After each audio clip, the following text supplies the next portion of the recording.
20 paauglių įsiruošė į kelionę. Ir prasidėjo veiksmas, pasidarė aišku, kad atsitraukimo plano nebėra.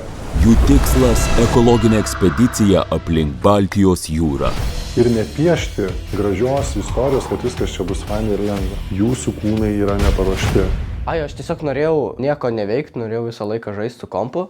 Kitas iššūkis buvo surinkti finansavimą ekspedicijai. Tavrasiai, čia yra bele kiek pinigų. Jauni žmonės yra įpratę, kad visada viskas už juos yra padaryta. Man atrodo, kad mums gausis labai blogai ir kad viskas bus šūdų krūva.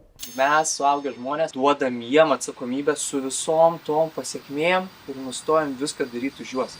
Vaikinai keliauja į gelbėjimo misiją. 14-18 metų paaugliai atvažiavom dabar į Švediją ir Švedijoje turim paimti ir gauti per kelias valandas 100 žmonių į renginį ir sugalvoti, kaip mes padarysim. So, if you're interested, do come over at 7 p.m. Yes, thank you. I'll do that. I just wanted to say that you're very pretty. Kyla, mes čia viską padarysim, viską kažką. Ir ateinam. Aš esu labai nusivylęs dėl to, kad mes nieko nepadarėm ir nieks netėjo. Sakė, tu dabar planuoji mus mesti ir išeiti. Aš padarysiu taip, kaip aš daryčiau 1000. Išmokimas per kelias sekundės pakeisti savo būseną yra labai svarbus. Let's look into the future. Your children, your grandchildren. Will they have a chance to swim in the Baltic Sea? Ir aš sėdžiu ir galvoju, wow, senė, aš taip didžiuojas. Tai pirma diena su 30 km apkrova, tai čia yra kosmosas. Ne, čia neįmanoma. Aš nueisiu, nes tau ant kitų dabar.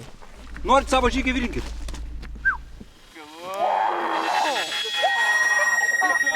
Nebėra jėgų. Neapsiskaičiuojam maisto kiekio. Tu norėjai padaryti ką? Įspūdį. Aš noriu, kad tau pasisektų. Būti ir suprasti, kad aš galiu atnešti naudą. Kai buvau jų metų, aš nei per kur nebūčiau padaręs tokių dalykų, tiesiog neįmanoma. Klausus, ekstazė, einam perduoti žinias kitiems. Vienas iš laimingiausių momentų tikriausiai per ilgą laiką. Nusprendėt prisidėti prie prasmingos veiklos. O prasminga veikla, kaip žinia, visada yra laiminama. Iššūkis Baltijos jūra. Įsivaizduoti, be telefono, be pinigų, be nieko.